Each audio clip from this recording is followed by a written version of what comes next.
the way back from Lewis's funeral, my mom told me to start packing.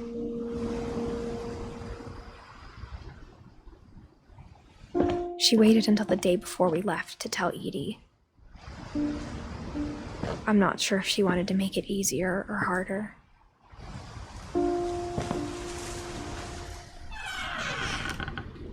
I wish we'd stayed.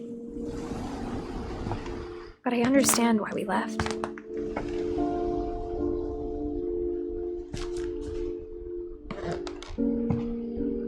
My mom ended up leaving everything behind. What happened that night had been coming for a long time. Maybe it should have come sooner.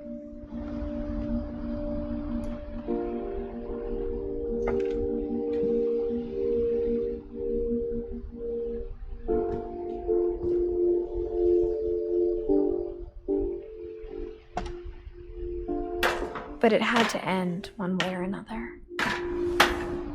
All that's left now is to tell you about that last night.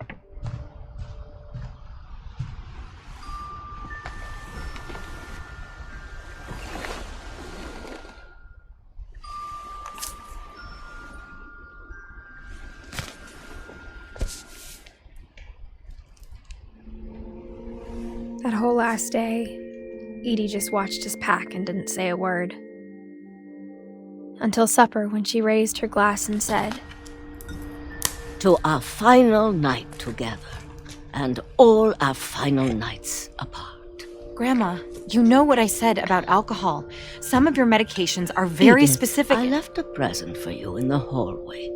Why don't you go open it? The grown-ups have to argue now. I'm sorry, you're right. We're all leaving tomorrow. Let's just enjoy our last... I'm not leaving. Edith, you're excused.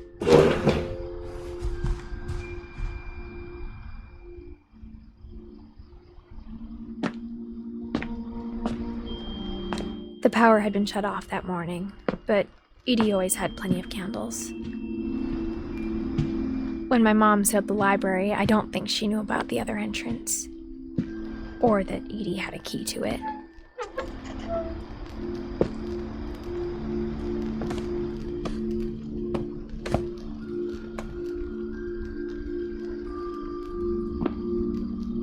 That thing you're afraid of isn't going to end when you leave the house.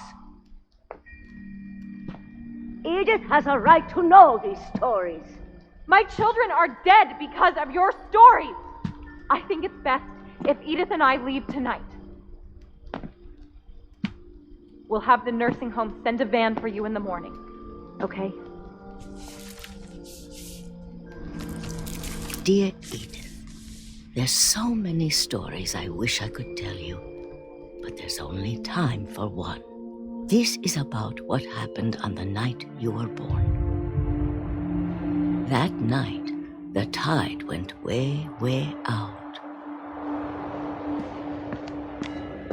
It was the first and last time I ever saw the old house aground. There'd been an earthquake out in the middle of the ocean. They called it the lowest tide in 1,000 years. God, it smelled awful. You know, I've seen that house every day of my life.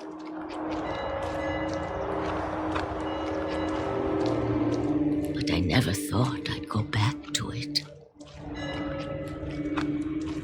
When the fog rolled in, I lost my way.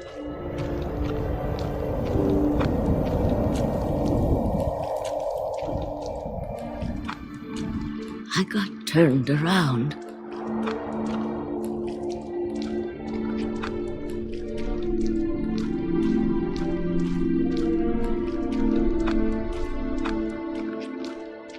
For a while, I wandered. I started seeing things.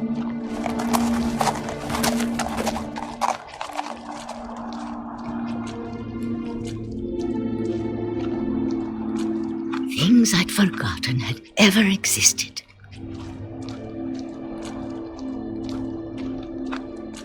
But When I saw them, they felt like old friends. That night, a lot of things came back to me. Or maybe I came back to them.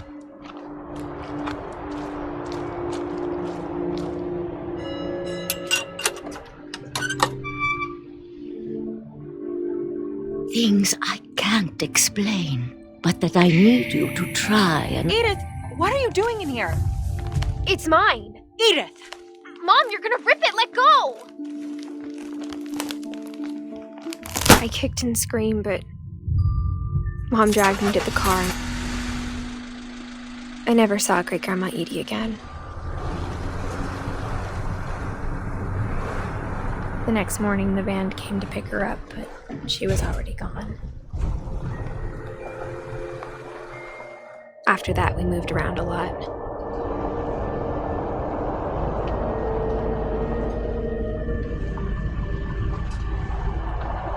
We both tried to make the best of it.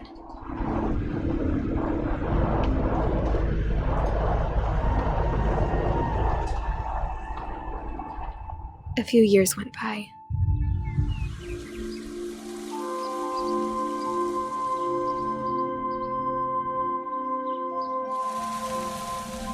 My mom didn't like to talk about it,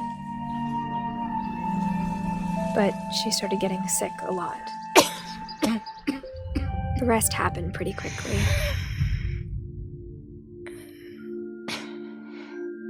She got better for a while, and then she didn't. And then I was alone.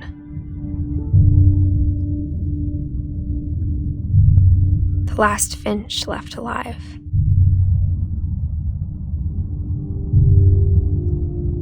Until I found out about you. I'm still not sure what to tell you about all this. If we lived forever, maybe we'd have time to understand things. But as it is, I think the best we can do is try to open our eyes. And appreciate how strange and brief all of this is.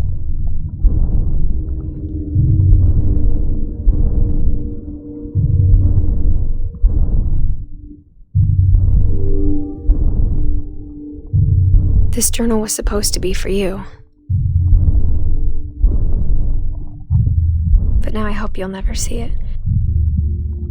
I just want to meet you and tell you all these stories myself. But I guess if you're reading this now, things didn't work out that way.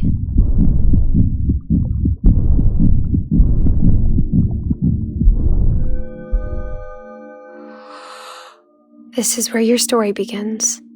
I'm sorry I won't be there to see it. It's a lot to ask, but I don't want you to be sad that I'm gone. I want you to be amazed that any of us ever had a chance to be here at all. Good luck.